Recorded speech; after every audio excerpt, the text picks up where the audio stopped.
মাকে নিয়ে বলতে গেলে সত্যি আমার কথাগুলো যেন শেষই হয় না। হ্যালো, আসসালামু আলাইকুম। আমি সানজিদা ইসলাম। সবাই কেমন আছেন? আলহামদুলিল্লাহ, আমি আগের থেকে অনেক ভালো আছি। আজকে হঠাৎ করে আমার পিঠা খেতে মন চাচ্ছে। এই গরমের মধ্যেও মাকে বললাম যে মা, আমার পিঠা খেতে মন চাচ্ছে। জাস্ট মুখ থেকে বের করেছি আর তিনি রেডি করতে প্রস্তুত হয়ে গেছে। আমি নিজেকে অনেক ভাগ্যবান মনে করি, কারণ আমার জীবনে এমন একজন মা আছেন যিনি আমার ছোট ছোট চাওয়াগুলোকে নিজের চাওয়ার মতো করে দেখেন।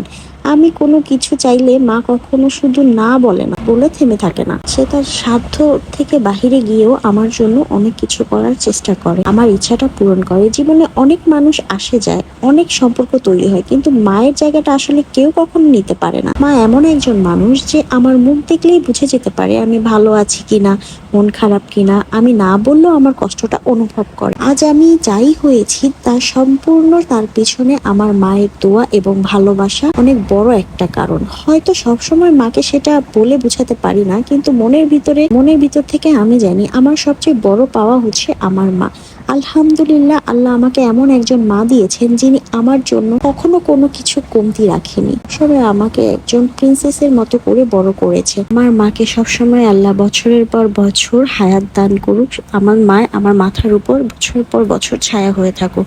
আমার ভিডিওটা যদি ভালো লাগে সবাই লাইক, কমেন্ট, শেয়ার করবেন। আল্লাহ হাফেজ।